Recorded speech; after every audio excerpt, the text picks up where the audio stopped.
साल बच्चों में कोविड के कम केसेस का पता चला था, लेकिन आज ऐसा नहीं है। कोविड-19 के इस दूसरी वेव में कई बच्चों में कोविड के सिम्टम्स देखे जा रहे हैं और कई हद तक पेरेंट्स और अभिभावक इस स्थिति की गंभीरता से अनजान है। इसलिए बच्चों में होने वाले इस कोविड को कैसे हम लोग संभाल सकते हैं, रोक सकते हैं, इनके सिम्टम्स को कैसे पहचान सकते हैं और बच्चों में इसके ट्रीटमेंट्स और इनके प्रिकॉशंस को कैसे मेंटेन कर सकते हैं, इसके लिए मेडिसर्कल एक सीरीज कर रहा है कोविड इन चिल्ड्रन, जिसमें हम पीडियाट्रिशियंस और कई ऐसे जाने माने भारत के, इंडिया के डॉक्टर्स से बात करना चाहेंगे और उनसे जानना चाहेंगे कि कोविड की इस दूसरी लहर ने कैसे बच्चों को भी काफी हद तक प्रभावित किया और बच्चों में भी काफी केसेस देखे जा रहे हैं। हेलो, मैं हूं स्मिता कुमार और आप देख रहे हैं मेडिसर्कल। आज हमारे साथ हैं doctor Shantanu Sen. Dr. Santanu Sen is an experienced stem cell transplanter and the only internationally accredited BMT unit inspector in India. उन्होंने अपने करियर की शुरुआत paediatric haematology and oncology in UK में की थी और करीब 12 साल वो वहाँ उन्होंने काम भी किया। He has set up a similar kind of a service in Kokilaben Hospital, which is now acknowledged to be one of the best in this region. A teacher and examiner for the Royal College of Pediatrics, UK. He has numerous publications and has been invited by faculty to various national and international conferences. He has been chosen as one of the top doctors in Mumbai. जी हाँ, उन्हें top doctors इन मुंबई के लिए चुना भी गया था 2019 और 2020 में और उन्होंने दोनों साल लगातार ये अपने पोजीशन को मेंटेन किया है and he has tried to provide cure and the best possible care to his patients. अपने पेशेंट्स को उन्होंने हमेशा बेस्ट क्योर देने की कोशिश की है। उन्हें करीब 30 साल का एक्सपीरियंस भी है। Hello doctor Shantanu, welcome to मेडिसर्कल।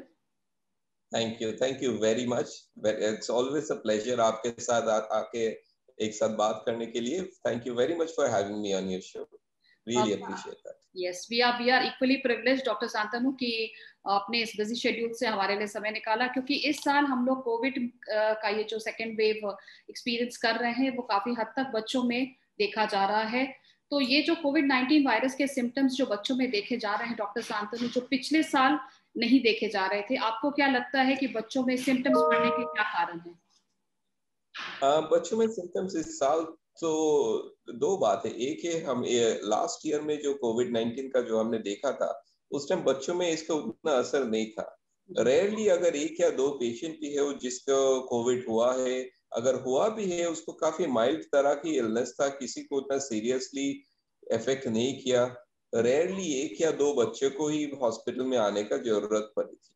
But this year the picture is very different. It's very different because इस साल हम क्या देख रहे, काफी सारे बच्चे को बीमारी हो रहे और एक और चीज है, हमें ये लग रहा है कि बच्चों में बीमारी काफी ज्यादा तरह फैल रही है और बच्चों से दूसरे को भी ये बहुत ज्यादा फैल के it's spreading very rapidly from children. और एक चीज हम देख रहे कि बच्चों में जो हम आशा किया था कि बच्चों में अगर हो वो माइल्ड ही होना चाहिए, शायद वो उतना नहीं है। ज्यादातर पेशेंट को माइल्ड भी हो रहे हैं, लेकिन स्टिल कुछ पेशेंट ऐसा है जिसको काफी सीवियर बीमारी भी हो रही है अभी, and that is always a cause for concern. Definitely बच्चे जैसे कि बहुत इनोसेंट होते हैं और उन्हें कोविड के प्रिकॉशंस और मेजर्स समझाना बिल्कुल ही नियर टू इम्पॉसिबल होता है, काफी मुश्किल होता है, क्योंकि कई बार वो मास्क बराबर से नहीं पहनते, सेफ डिस्टेंसिंग रखना भी काफी हद तक मुश्किल हो जाता है। ऐसे में आप पेरेंट्स को किस तरह से सजेस्ट करेंगे कि वो डील कर सके इस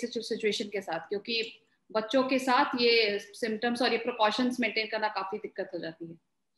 It's a very good question. Actually, parents को ही बच्चों के लिए मिसाल होना है कि पेरेंट्स जैसे करे बच्चों उनको देख के वही सीखते हैं, वैसे ही करते हैं। तो अगर पेरेंट्स खुद जो जैसे कोविड अप्रोप्रिएट बिहेवियर जो हम बोलते हैं कि आप हमेशा मास्क पहना करो जब भी घर के बाहर जाओ, अगर गया तो बस रेगुलरली हैंड वॉशिंग, सैनिटाइजर का यूज, ये सारा डिस्टेंसिंग योरसेल्फ फ्रॉम अदर्स, ये सारा चीज करना है ना। बच्चों के लिए this sometimes becomes a big problem because kids are friendly. बच्चों हमेशा चाहते हैं दूसरे के साथ जाके खेलना, मिलना, एंड समटाइम्स ये काफी मुश्किल होता है पेरेंट्स को बच्चों को ये समझाना कि ये अभी जरूरी है। I also see that this is very age related. अगर बच्चों का एज 10 साल से ज्यादा है तो वो समझ जाता है, क्योंकि sometimes kids above 10 are as clever and as clued in as adult, वो शायद किसी चीज में एडल्ट से भी ज्यादा अवेयरनेस है। Now then the next group is 5 to 10। 5 to 10 year olds को भी आप थोड़ा बता सकते कि आप ऐसा करो ना करो, and we can try and manage that. They will still listen to you, ठीक है मास्क पहन के जाना है। समटाइम्स इट हेल्प्स कि अगर हम मास्क पहनना ये सारा थोड़ा एक लाइक अ प्ले या खेला खेला जैसा करके उसको सिखाए, तो then it becomes much easier to do that. सबसे ज्यादा मुश्किल होता है बिलो 5 ईयर ओल्ड। Below 2 तो मास्क पहनना is not, we don't even ask parents to do that, but below that age to explain ये काफी मुश्किल है।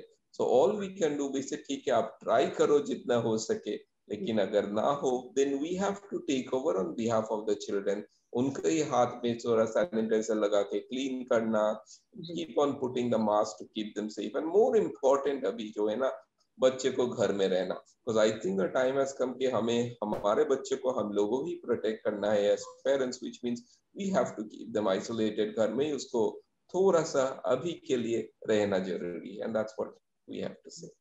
और डॉक्टर शांतनु, अभी बहुत सारे ऐसे पेशेंट्स हैं जिनके घर में कोविड हो रहा है, कई बार ये बच्चों से भी फैल रहा है। इस केस में पेरेंट्स को आप क्या एडवाइस करेंगे, उन्हें किस तरह से आइसोलेट करना पड़ेगा? जैसे अगर बड़े और बुजुर्गों को हो रहा है तो इन केस में बच्चों को उनसे बिल्कुल ही दूरी मेंटेन करनी चाहिए। करेक्ट। अगर बच्चे को हुआ है ना तो वी डोंट एक्चुअली इंसिस्ट कि बच्चों को एक घर में आइसोलेट करें, तो दैट इज नॉट प्रैक्टिकल। और क्या है, किड्स रियली रियली वो मदर के साथ ही रहना पसंद करे।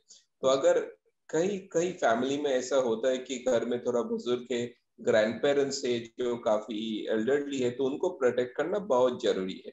सो in that case there are two options. One is we say ठीक है बच्चों के साथ मदर जो है आप दोनों इकट्ठा कहीं पे एक घर में you isolate, both of you isolate yourselves, बाकी सबको प्रोटेक्ट करने के लिए। और कई फैमिली में ऐसे होते हैं कि फैमिली में बच्चे को हुआ, मदर को भी हो गया, ग्रैंड पेरेंट्स को अभी तक नहीं हुआ, देन वी से do a reverse for isolation. Grand parents को ही बोलो अभी थोड़ा सा आइसोलेट करके घर में रहे, लेट देम प्रोटेक्ट देमसेल्व्स। और अगर वो पॉसिबिलिटी है ग्रैंड पेरेंट्स को दूसरा कहीं पे जाके 2 हफ्ता रुकने का, they can look into that. But अकेला कोई बच्चे को घर में रखना, आई थिंक वो क्रुएल्टी के हिसाब से ही चला जाएगा, and kids can not handle that. So best friend of a child is the mother. Let the mother be with the child, and hopefully she would have some degree of protection, लेकिन we have to accept that and try and isolate the child. और doctor Shantanu, पिछले corona के जो infection का दौर रहा था उसमें भी आपने बच्चों को ट्रीट किया था, और इस सेकेंड वेव में भी आप बच्चों को ट्रीट कर रहे हैं, तो आपका क्या एक्सपीरियंस रहा है? जैसे आपने बताया कि नंबर ऑफ केसेस तो काफी इंक्रीज कर गए हैं, लेकिन कितनी फेटेलिटीज हो रही है या कितने कॉम्प्लिकेटेड इश्यूज हो रहे हैं? काफी कॉम्प्लिकेटेड केसेस हो रहे, क्योंकि इस बार भी हमने देखा है, जैसे हमने एक आप जानते हैं मैं बच्चों का ट्रांसप्लांट करता हूँ, तो किसी बच्चे को एक ब्लड कैंसर था, उसका ट्रांसप्लांट करने के बाद उसके बाद अचानक हमने देखा कि उसका थोड़ा सा सर्दी खांसी सर्दी जुकाम जैसा लग रहा है। टेस्ट किया तो उसका देखा कि she is become Covid positive. तो ये सारा चीज बिकम्स वेरी डिफिकल्ट। तो हमें क्या करना हुआ कि हमारे यूनिट के अंदर ही अलग से जगह बनाना हुआ उस बच्चे को आइसोलेट करने के लिए, so that we can protect her as well as continue on a treatment. ये करना होता। Then we have other children जिसका दूसरे कोई बीमारी के लिए इलाज चालू है, बीच में से कोविड हो गया, तो बाकी सारा इलाज बंद करके पहले कोविड का इलाज करके उसको ठीक करना, देन वी गो बैक। ये सारा प्रॉब्लम्स अभी है। Then one more thing which is very important, I will bring it up today, क्योंकि अभी 8th of May after couple of days is thalassemia day. तो थैलेसीमिया वाले चिल्ड्रन को भी कोविड में काफी प्रॉब्लम हो रहे। एक तो ब्लड मिलना मुश्किल हो रही क्योंकि डोनर्स कभी उतना ज्यादा नहीं है, और उनको अगर कोविड हुआ तो उनको भी इलनेस का जो सिवियरिटी है दूसरे से ज्यादा है। All of this is affecting children a great degree. और सबसे ज्यादा जो अभी इस बार हो रहे, तो there is this disease entity बीमारी जिसको बोलते हैं MIS-C, multi system inflammatory disease seen in children, इन्हें बच्चों में। और ये काफी सीरियस एंड स्ट्रेंज इलनेस है कि कोविड से ठीक हुआ बच्चे, घर जाने के लायक है या घर में है, सब कुछ बराबर है, अचानक एक पूरा होल बॉडी में एक इन्फ्लेमेटरी रेस्पॉन्स हो के हार्ट इफेक्ट हो जाना, लंग्स इफेक्ट हो जाना। तो we are very very clued in कि अगर किसी का हुआ तो जितना जल्दी हो सके we have to find it and treat it. Because this is one disease that can be dangerous, and that is what we knew last year में भी था, but we didn't see so much.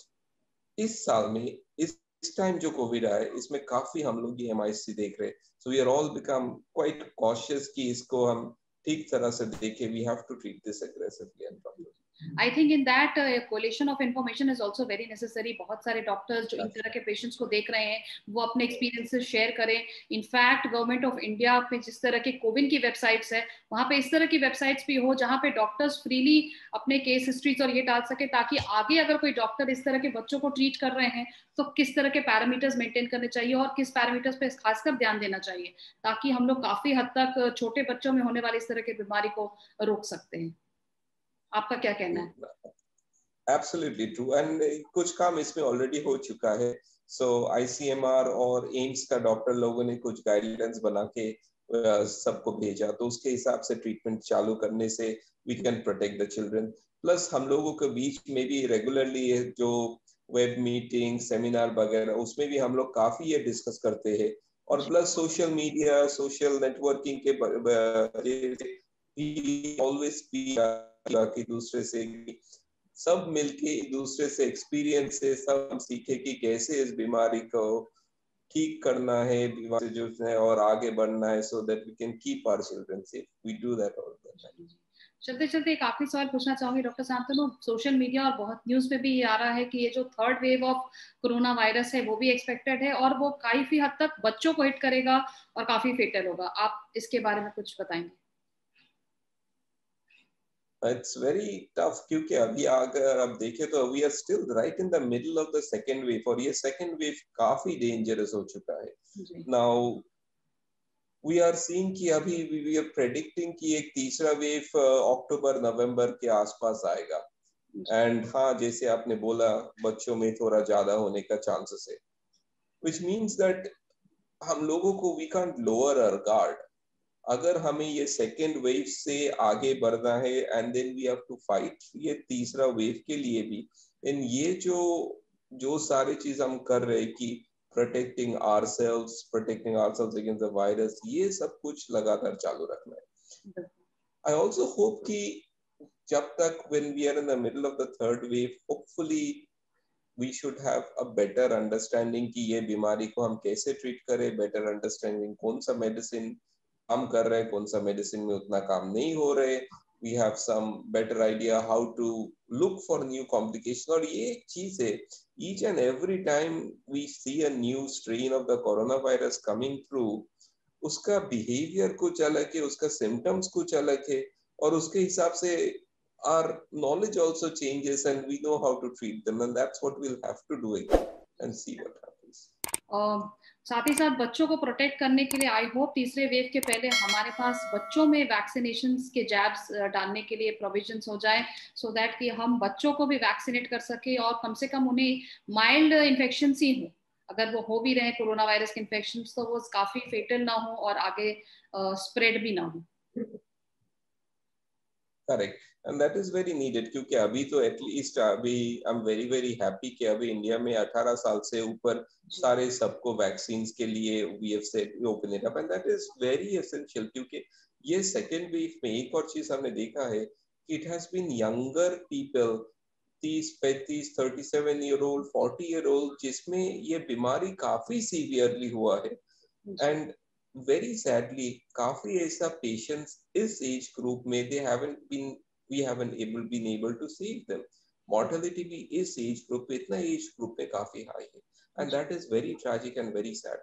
So vaccinations I really want to push that younger age में देना is very very important. And the next logical step जैसे आपने बोला that we have to vaccinate our children. Definitely. वो भी मुश्किल है, अभी भी वैक्सीनेशन का ट्रायल अंडर चिल्ड्रन में उतना ज्यादा नहीं है, but those trials are happening अभी अमेरिका में, कनाडा में चालू है. once we get that, we have to make sure I think all our population needs to be vaccinated as soon as possible क्योंकि that as I see it एक ही उपाय है इससे बाहर आने के लिए. जी, इनफैक्ट जो वैक्सीनेशंस ले रहे हैं वो काफी हद तक पेशेंट्स रिकवर कर रहे हैं, उन्हें कोरोना हो भी रहा है तो काफी माइल्ड सिम्टम्स के साथ वो रिकवर कर जा रहे हैं. उन्हें एटलीस्ट हॉस्पिटल बेड्स, जिससे शॉर्टेज हो रही है पूरे इंडिया में, हॉस्पिटल बेड्स या ऑक्सीजन की जरूरत नहीं पड़ रही है और वो घर में ही ठीक हो जा रहे हैं। तो हमारे पास आई थिंक वैक्सीनेशन के अलावा और कोई अभी विकल्प नहीं है, and it has to be done to all the Indian population. So thank you so much, Dr. Santanu, for joining us at MediCircle, and we would definitely make sure कि आपके जो भी इंस्ट्रक्शंस हैं, ये हमारे जो पेरेंट्स जो ये वीडियो वॉच कर रहे हैं वो काफी हद तक उन्हें समझें और बच्चों में होने वाले इस कोरोना वायरस को जितने हद तक वो प्रिवेंट कर सकते हैं। जो भी सिम्प्टोमेटिक अगर देख रहे हैं लक्षण, तो उन्हें भी वहीं पर रोके, आइसोलेट हो जाए, मदर के साथ ही आइसोलेट हो, क्योंकि बच्चों को अकेले आइसोलेट करना इज नियर टू इम्पॉसिबल। तो जो भी आपके इंस्ट्रक्शंस दिए हैं, जो भी आपने एडवाइसेस दिए हैं डॉक्टर शांतनु सेन ने, काइंडली उन्हें फॉलो करें और बच्चों में इस कोरोना वायरस को कम करने की तरफ आगे कदम बढ़ाएं। Thanks doctor Shantanu for joining us. Thank you so much. Thank you everyone.